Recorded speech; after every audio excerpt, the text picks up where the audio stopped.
Hi there and welcome back to another NJS instructional video. In this video I'm going to compare this Stihl MSE170 plug-in electric chainsaw with these Stihl petrol powered chainsaws, a 025 and a MS291.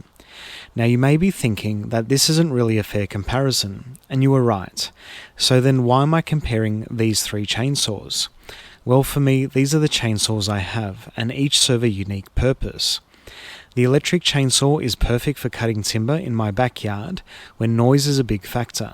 The 025 chainsaw is powerful but compact enough to take on our camping trips, and the MS291 is our serious chainsaw for cutting big timber for the winter seasons. Now the 025 chainsaw here is the oldest chainsaw, and it's probably about 15 to 20 years old, and it doesn't have the power it once would have used to. The MSE170 and the MS291 are fairly new at both under a year old. So do the more powerful saws cut quicker, and are they worth the extra money? Does the electric chainsaw punch above its weight? Now before we cut, let's cover some key specifications. The MSE170 features a 1.7 kilowatt electric motor, and it features a 35 centimeter bar, has a sound pressure level rating of 92 decibels, and weighs 4.3 kilograms. It also includes Stihl's quick chain tensioning system, a quick stop super chain brake, and is also made in Germany. Now at the time of editing, this chainsaw retails for about 459 Australian dollars. Interestingly, from a power output perspective, this saw has the same power as Stihl's MS211 chainsaw. The 025 chainsaw features a 2-stroke 45.4cc engine, and that was rated at 2.2 kilowatts when new. It also has a 35 centimeter bar, weighs 4.6 kilograms, and has a sound pressure level rating of, well, I'm not exactly sure. It says 84 decibels, but it's definitely not quieter than the electric chainsaw. So maybe it was measured at a different standard years ago. The MS291 chainsaw features a 2-stroke 55.5cc engine rated at 2.8 kilowatts. It has a 45 centimeter bar, weighs in at 5.6 kilograms, and has a sound pressure level rating of 103 decibels. It also features Stihl's quick stop chain brake and is also made in Germany. At the time of editing, this chainsaw retails for 1,149 Australian dollars, so exactly 2.5 times more than the MSE170. So in this comparison, we will look at the following: how each chainsaw starts when cold. Now both petrol chainsaws haven't been started for about a month or two. Second, how they cut through a decent sized softwood pine timber. And 3, how they cut through a decent sized hardwood timber. Now all chains were sharp and or sharpened prior to testing. However, as a disclaimer, the hardwood cuts were done at a later stage where the chainsaws were used to cut timber for the next winter season, so by this time they were probably due for a sharpen. I'll also provide my thoughts on which I felt was the most comfortable cut, the perceived vibration, noise and so on. So let's start comparing.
Now, as you could see, the 025 chainsaw started losing power, and as soon as pressure was applied to the bar, the chainsaw started to stall. Despite it starting almost immediately after, the problem kept repeating and became progressively worse. So this chainsaw was a DNF, and it needs a bit of attention. Now stay tuned for a future video where I walk you through 6 major areas to investigate when you're having issues with your chainsaw. So here are my closing thoughts on both the MSE170 and MS291 chainsaws. The MSE170 is a chainsaw which really punches above its weight.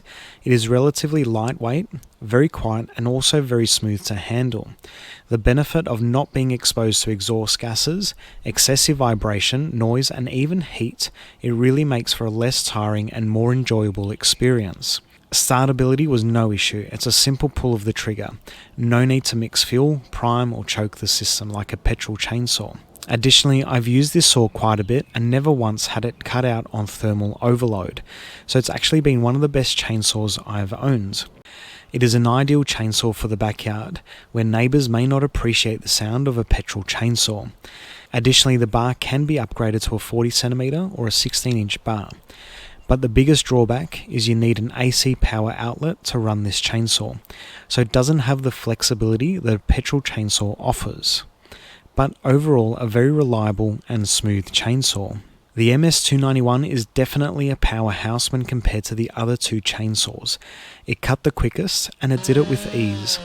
It is a bit heavier and quite expensive, however it's significantly more powerful and it also has the longer bar. And that longer bar made the difference of not having to adjust positions during the cuts. Startability was fairly straightforward and fairly quick. Now from an operator perspective, it was more tiring to handle than the electric chainsaw, but because it does cut quicker, you don't have to operate it for as long to achieve the same cut. Additionally, despite being petrol powered, the exhaust emissions, heat and vibration wasn't too bad at all, and Stihl has done a great job of isolating the vibrations in these chainsaws, as well as improving the emissions, making for a less fatiguing experience. Being petrol, however, it means you can take the chainsaw anywhere and not be restricted by requiring AC power.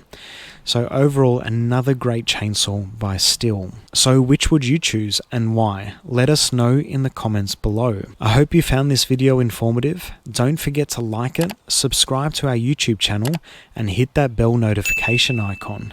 Thanks for watching.